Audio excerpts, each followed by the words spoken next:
Welcome back to the Property Playbook. We're your hosts, Elena Sarditas and Erica Reddy-Chiquette. And today we're going to talk about how to pick an agent. What are the questions you should be asking? And how does the process look like? So should we dive into the buy side or the sell side first, do you think? Let's go with the sell side first, and then we'll go to the buy. Totally. So I think one thing that comes up a lot of the time, and I think we'll just keep this kind of a fun conversation, is I feel like there's kind of this, do you hire an agent, like a farm agent, an agent that's known in your neighborhood, or do you hire an agent? I often get that question. So I think it depends. That's the key word. I like being the underdog in a certain neighborhood. I do.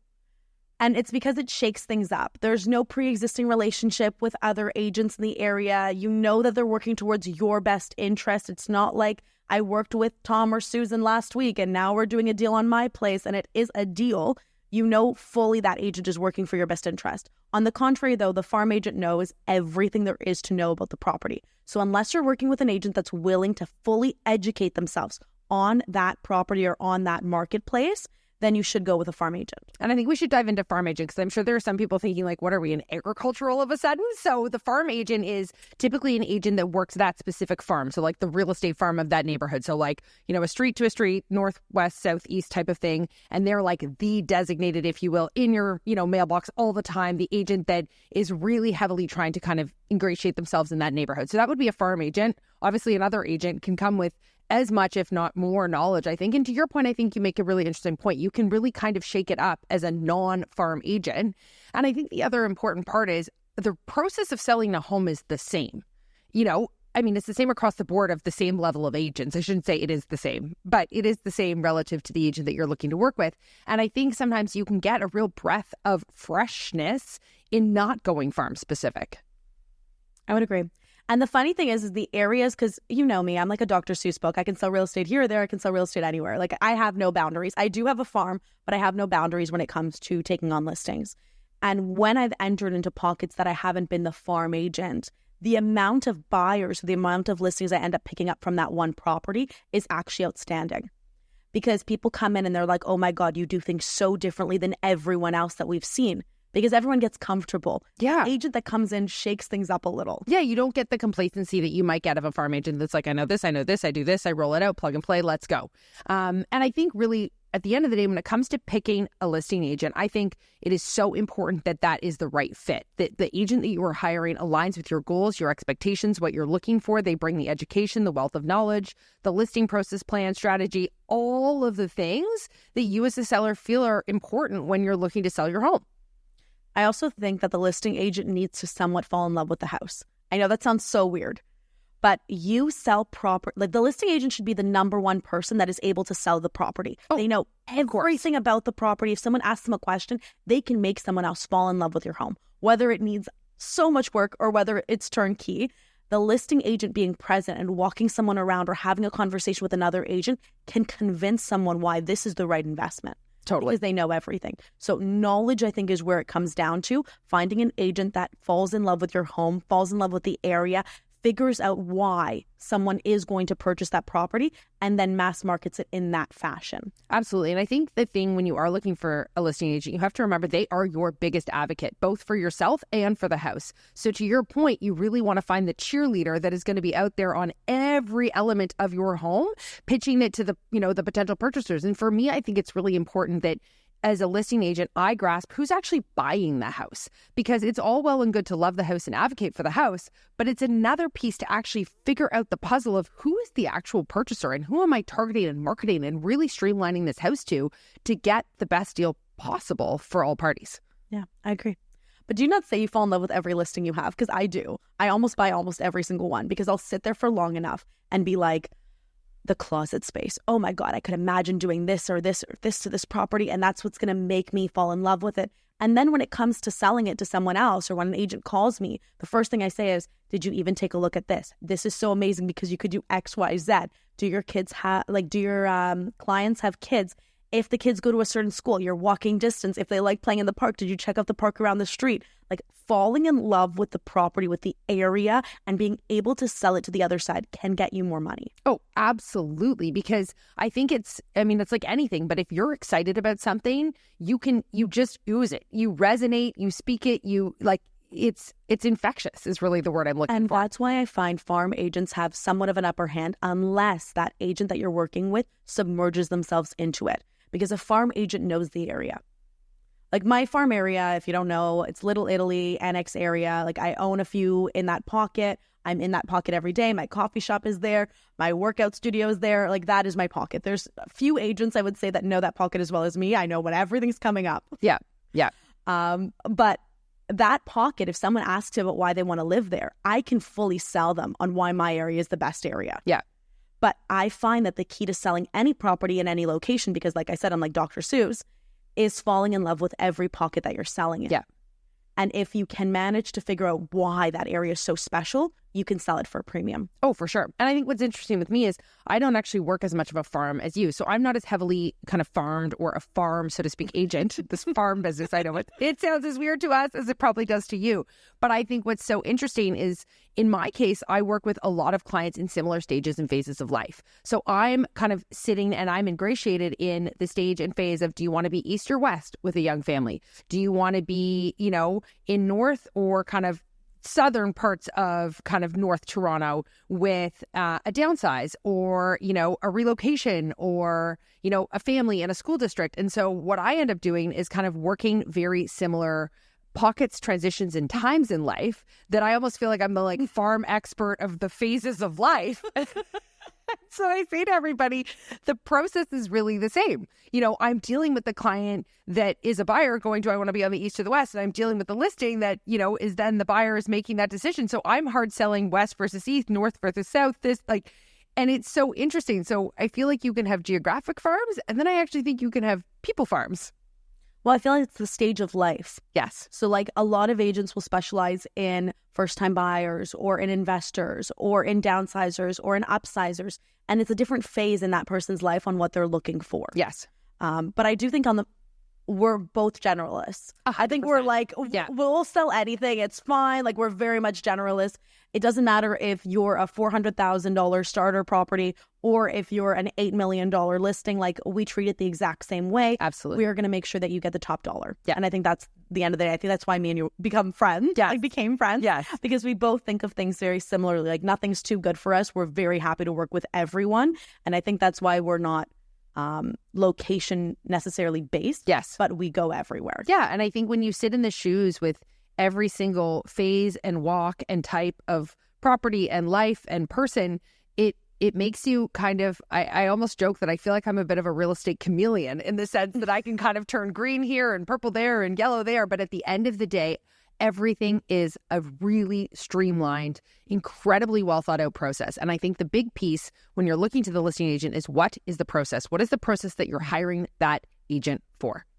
And then I think the conversation then stems to, are they full service or are they not? And that's the questions you need to be asking along with the commission, because that's everyone's question is, what do you charge? But you also have to remember, if the agent is giving you an extra 10% or 20% that you wouldn't have necessarily gotten, then what's the difference in the commission that you're paying them? Absolutely. If they're getting you more money. Yeah. So like statistically, and I don't know how much, I know my stats. Statistically, I know my properties sell for more money. Yep. But they sell for more money because we do full service. So we do everything 100%. for them. So if we have to do light renos, we're doing the light renos. If we have to do like the painting, the staging, whatever we need to do to get you the most amount of money, we're doing. Oh, yeah. But the heavy lifting ahead of going to market will always, always, always return. Always. It can seem, I think, when you're really crunching dollars and cents and you're looking at some of these big numbers, because I am not in any way saying that the commission isn't a big number. I mean, let's just put it out there. It is. But what it returns you when done properly with the right agent makes the commission irrelevant. And I also think people need to realize, real estate agents, we're gambling. We're gambling on your listing. We want you to sell because we've invested a lot of time, a lot of money, a lot of energy into it.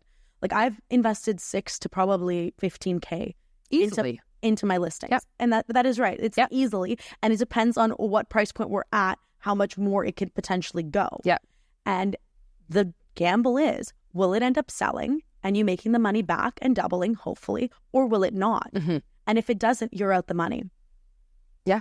You being the real estate agent. Exactly. Yeah. I think if you think about the world of business, it's probably one of the only businesses I can think of where the agent says, okay, I'm going to put $6,000, $10,000, $15,000 up front.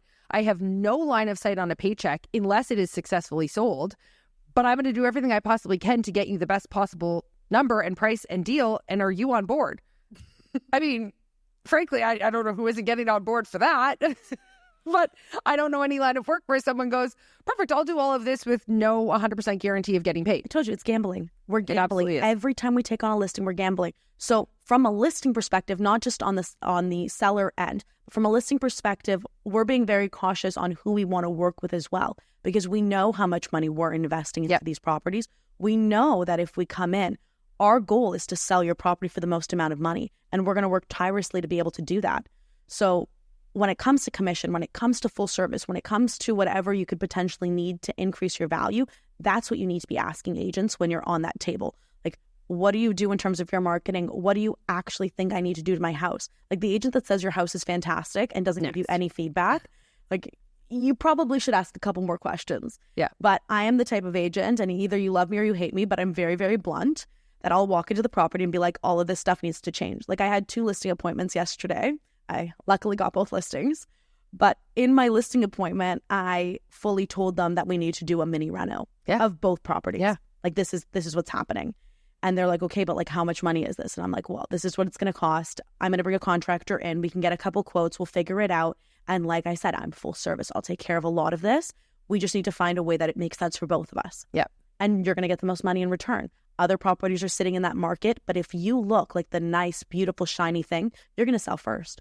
Well, I mean, I always say to people, when you're looking at listing, I think you need to really think, this, my analogy at least, is imagine yourself checking out at the grocery store and you've got the whole rack of magazines in front of you and you're kind of glancing and you see all the covers of the different real estate magazines and something jumps out at you off kind of every single cover. You might not like it all, but you're going to like something on one, if not more than one magazine cover. And you want your house to kind of be that magazine. You want it to jump out and grab somebody's attention. Not everybody's going to love everything, but we need to make it as marketable as humanly possible to appeal to the masses. So you want to be the magazine stand that jumps at everybody. And I think that's really what you want to think about when you're thinking of listing and thinking of bringing that agent in, because to your point, you need to look at it from a, how do I market this to the largest captive audience, make it as appealing as possible to every single possible buyer that is going to buy this house. And that's where you kind of hit the gold mine. I think also, if you're thinking of listing a property, there's many renos you can do that will drastically increase the amount of money you're going to put back in your pocket. Absolutely. Paint is a huge one. Freshly painting a property will return money to you. Changing handles, so like doorknob handles, cabinet handles in the kitchen, changing light fixtures. Those are all cheap fixes that you could literally order off Amazon and have at your house the next day and fully be market ready in like 2-3 days just by doing those small little tweaks. Yeah. So like those are the cheapest things I would say that you could do to your property. I don't know if you have any. Yeah, I mean, for me, I'm with you. I'm handles, I'm lights, I'm paint, no questions asked. And then from there, paint would extend, in my opinion, past just the walls. I think people forget how easy, well, people forget. People don't even know, forgetting. You don't know what paint can do to built-ins, to kitchen cabinets, to bathrooms. You can absolutely facelift a property. I agree. Just with paint and handles. And your kitchen, for, you know, depending on size, I want to say $2,500 to $5,000 is a fair ballpark for spraying out a kitchen. You can have literally a brand new kitchen. And I find 9 times out of 10, when the house is ready and it's about to hit the market, the seller goes, I don't want to sell anymore. I get that so often. And it actually scares me when they do that, because I'm like, we just put all this effort in. Please tell me you're still selling. What do you mean? They're like, it looks so good. Like, I might want to buy it. And I'm like, you own it. We're trying to sell it. Like, let us go, please. But I think that's really... I think, if anything, I think what we're conveying here when it goes to looking for a listing agent, because listen, you can hit Google and you can find 100 different questions you can ask an agent when you want to interview them, etc. I think the real thing is, like, do your hearts align? I know that sounds so cheesy, but, you know, does their heart and passion and love of your property align with your love and passion and desire to sell your property? And are you coming together to forge the greatest relationship to get the largest number of eyeballs on your home? Also, a factor that comes into play that most people don't consider is likability. You want to work with an agent that is well liked in the agent community. 100%, because again, they're the advocate for your house and they are the ones out there talking and communicating to every other agent. And I think likability across the board is important. Well, you and I both know there's agents that have burnt a lot of bridges. That if you see their name on a listing, you're probably like, oh, my client really likes the house, but so-and-so has the listing. And like, I'm going to have to work with them, but your guard is already up. If you have an agent that communicates really well, that becomes everyone's friend, that wants to make sure that you get the most amount of money, they are friendly on the phone. They are talking to agents, and it depends on the situation, of course, as always. Yeah. But when you have a conversation with them, you're like, oh my God, I want to do a deal with them. For sure. Like, it gives you that they're working with other people as opposed to working against everyone. They For sure. need to be a people agent. And it's a real collaborative process. I think what can be missed sometimes in the process of selling, because you don't see everything that happens behind the scenes, is there's a lot of, incoming and outgoing phone calls as an agent. And to your point on likability, I mean, if somebody's calling and you know what, they might be trying to get a better sense of what the house is worth, what the seller's expectations are, what they need to know about the neighborhood, because they might not know much about the neighborhood. And you're there to be that voice for the house and that advocate. And how you read and resonate with other people is really important, because if you're standoffish and frankly just blunt, like that other person on the other end of the phone is probably not feeling that great about the home, and what they then, kind of go back to their buyer with may or may not help sell the home. I've actually had agents tell me this, but also I've been present for showings, because if you're in a certain price point, Of course. you're present for the showing for it. And I had a real estate agent at the end of the showing be like, if you were not here, he was going to walk out. And because you were here, he absolutely fell in love with it. Yeah. And it's because he walked in, saw a wall, and the wall was a fireplace that is removable, fully removable, and he wanted something a lot more open concept. And when he walked in, he was on the phone and he basically was like, I'm done. He wasn't speaking English to me. And then because I took his agent into the kitchen, I started showing her all the natural light. I started talking to her about what's going on in the area. Then he came back and joined us. I started telling him everything about the property. I figured out that he doesn't like the wall. And I'm like, great. No problem. Guess Take what? it out. We can even remove it for you. Yes. Like, no problem. Yes. Like, if you want the house for the right number, we'll do There's stuff. a solution for everything. Absolutely. Yeah.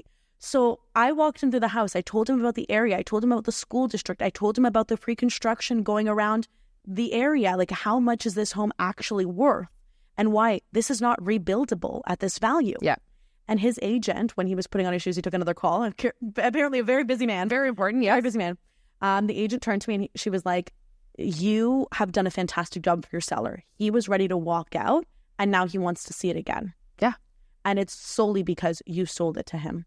And that, I think, goes back to the real heart of, being so attached to the property. And I think let's switch gears, because I think kind of the heart of the process translates well into the buying process. I mean, really, if nothing else, I think it's pretty clear that we're very passionate people and we absolutely love what we do. And so when it comes to looking for a buyer's agent, I think there's similar kind of veins of the conversation that we've had about listing that I think translates into the buying side. But what do you think kind of the most important if you're sitting down looking for a buyer's agent? What do you think you want to be looking for? Okay, well, there's two factors. A, they have to be full-time. Oh, as much as full-time regardless, listing and buyer. Are you joking? No, you're right. But we forgot to mention it on the south. Okay, let's go. So we're going back. Disclaimer. Do not work with a part-time agent. I don't care what anyone tells you. If you're not fully submerged day in and day out, you do not know the market. You cannot learn the market. And Toronto is one of those pockets that you drive down the street and we have a bunch of micro markets. Like every single pocket, every single building, whether it be on the same street, whether it be on opposite ends, they sell for different amounts of money because they're on a different street. Oh, you can be north side of the street versus south side of the street, and the school district changes, and that's hundreds of thousands of dollars. So you need to be extremely careful with who you're working with. Make sure they're full-time and make sure they're research-based. Number one, on both ends. Now, on the buyer end, you need to be working with someone that's actually honest, that has their hands in the game as well. They own real estate. And I know this is hard because there's a lot of agents starting out in the world, but they have mentors. They have someone that can help them. But there is a difference when it comes to working with an agent that also owns and working with an agent that doesn't. And I didn't realize how big of a difference it was until I bought, because you look at things differently. Like when I go into buying a home or buying a condo and my clients are asking me questions or have concerns or are asking me about cost of things, there's a huge value add to be able to tell them, this is how much fixing the stairs would cost. Oh, for this sure. Is how much XYZ would cost. And an agent that doesn't know these answers is doing you a disservice, because a house that actually checks off all the boxes, but you don't know the cost of what XYZ would potentially cost you, and it's actually less than what you think it would cost. Now you didn't buy the house and someone else did. But I also think on the topic of cost, I mean, I see it all the time with buyers where they say, you know what, I want to buy a house and not a condo because I don't want to pay maintenance fees. And I kind of sometimes go, okay, well, let's dissect this, because owning a home still effectively comes with a maintenance fee. It's not paid to the corporation every month, but in my opinion, you absolutely should be paying a maintenance fee to your home, to a savings account that you never touch, as if it is a maintenance fee. And having these, to your point, conversations and understanding this. And I mean, listen, I've lived in condos, I've lived in condo towns, I've lived, you know, I'm about to live in a house. I mean, I've definitely learned it, seen it, breathed it with clients, myself personally. The firsthand experience, I think, goes a really long way. And I think understanding and knowing the markets. And I mean, goodness, I've lived West End, I've lived East End, like all over the place. So having that wealth of, you know, firsthand knowledge, I think is huge. And listen, you're not going to be able to get an agent necessarily that's lived in every pocket of the city. So I'm not suggesting that they find someone.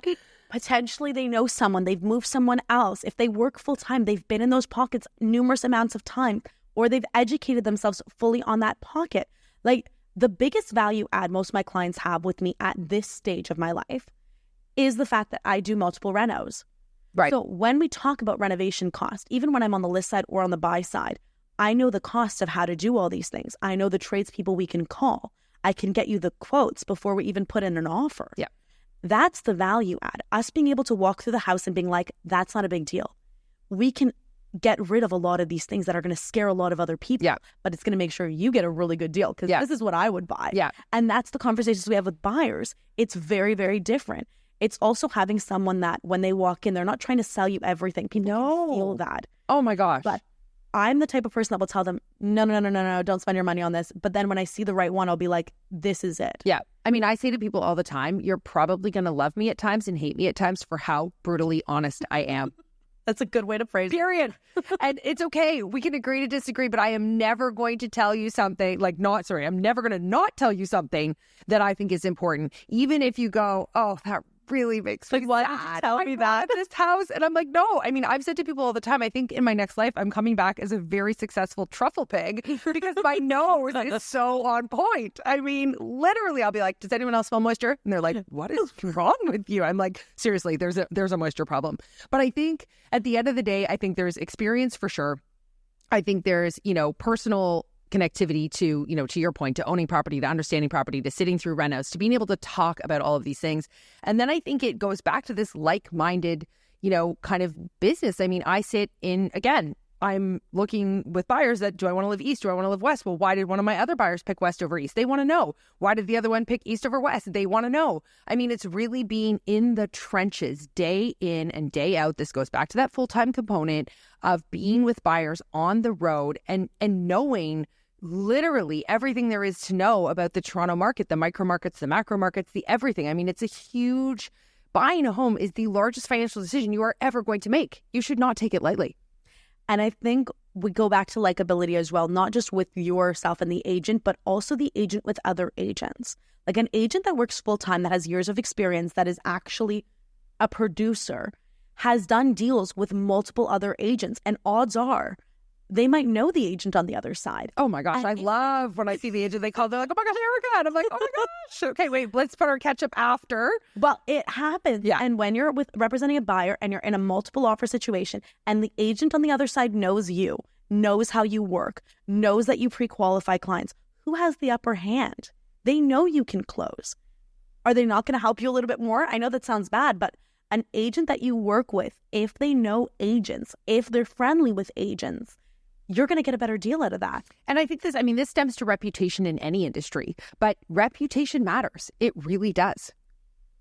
You'd be surprised how many times I call an agent a day being like, oh my God, hey, how are the kids? How is everything? Also, I saw that listing you have up. Level with me. Like, yeah, what can we do? My client's interested. For sure. We're going to get a deal done. But that's reputation. I'd love to. Yeah. Yeah. It's a huge part of the business that I think sometimes gets overlooked. Like, yes, friends, family, whatever, if everyone's licensed, everyone has a real estate license, but there is an added advantage to knowing the agent on the other side of a transaction and being friendly with those agents and having a really good reputation in the sense that, like, you do bring people that close. Yes. And you do put deals together, because there are agents out there that can either help you put a deal together or they could be the reason why the deal falls apart. Yeah. And I think the other thing we should talk to is responsiveness, because I think it is really, really important. This is a market that moves in the evenings, on the weekends, at all times. I mean, goodness, I was doing a deal last week on vacation and the client said to me, like, I don't think I ever truly understood what your world looked like until I've needed you as much as I've needed you. It is like 9:47 at night. You were on vacation and we are talking and working on a deal. I'm like, of course we are. What do you think I'm doing? Shutting down at 5 p.m.? But I think it's really to look at and understand the communication style, of your potential agent is so important, because response time is everything in a fast moving market. And we're in the spring and the market is starting to pick up. And I mean, the response time matters all the time, not just in the spring. Let's just preface. Also, it's not just response time with your client. It's response time with other agents as well. Everybody. Can you believe, and this is like too much info. Oh dear. I submitted an offer the other day for well over $3 million, and the agent didn't call me.